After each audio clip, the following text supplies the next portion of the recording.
From world events to Washington and New York City, here's your concise world update for Monday, January 19th. Iran's supreme leader has now publicly acknowledged for the first time that thousands of people were killed during recent protests, while the United States confirmed that the USS Abraham Lincoln has sailed from the South China Sea toward the Middle East, a move widely viewed as a clear show of force. Israeli Prime Minister Benjamin Netanyahu convened senior advisors on Sunday after the White House announced the first members of U.S. President Donald Trump's proposed Board of Peace for Gaza, a move Jerusalem said was made without Israeli coordination and contradicts its policy. Senior U.S. officials are increasingly concerned that a new Syrian military offensive targeting Kurdish forces could broaden into a sustained campaign against the U.S.-backed militia, raising the risk of wider instability and deepening tensions between two key American security partners fighting the Islamic State. Libyan security authorities have freed more than 200 migrants from what officials described as a secret prison in the southeastern town of Kufra, where they were held in inhumane conditions. The Pentagon has ordered about 1,500 active-duty soldiers to prepare for a possible deployment to Minnesota, after President Donald Trump threatened to invoke the Insurrection Act in response to unrest in the state.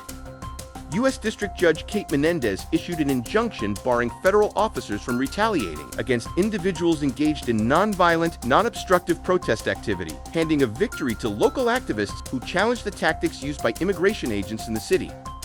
A Washington state man accused of aiming a laser pointer at Marine One as the presidential helicopter departed the White House in September with President Donald Trump aboard was acquitted. President Donald Trump has appointed 4 new members to the Commission of Fine Arts, the independent federal panel that is expected to review his plans for a large new ballroom at the White House. District Court Judge Tony Groff considered a motion to remove the Utah County Attorney's Office from the case after learning that the 8-year-old daughter of one of its senior prosecutors witnessed Kirk's September 10th killing. Pennsylvania Governor Josh Shapiro, widely viewed as a leading Democratic prospect for the 2028 presidential race, recounts in his upcoming memoir that a member of Kamala Harris's 2024 vice presidential vetting team asked whether he had ever been an agent of the Israeli government. Senate Homeland Security Committee Democrats are urging the panel's chairman, Senator Rand Paul, to convene oversight hearings and call Homeland Security Secretary Kristi Noem and White House border czar Tom Homan to testify after the killing of Renee Good by an ICE agent in Minneapolis. Virginia's Democratic-controlled Senate on Friday approved a proposed constitutional amendment that would allow state lawmakers to redraw congressional district lines.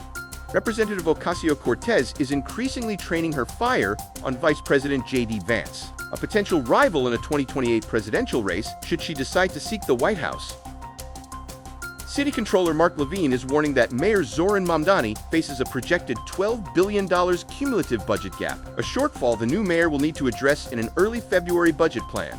Mayor Zoran Mamdani was asked about the timing of his response to a pro-Hamas demonstration. So I actually was asked a question around that same time where I made very clear something that is consistent with my own politics and my own policies, which is not only was that wrong, but also that it has no place in our city.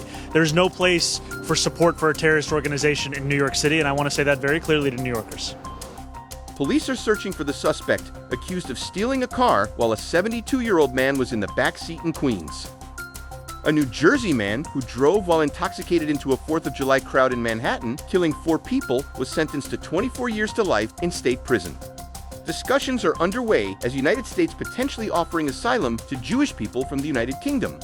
New housing plan to let Americans tap some of their retirement savings to help cover a down payment on a home. So that we're going to allow people to take money out of their 401ks and use that for down payment. U.S. banks face a delicate political and regulatory test this week as they weigh how to respond to a call from Donald Trump to cap credit card interest rates. From the Middle East to Wall Street, you're up to date.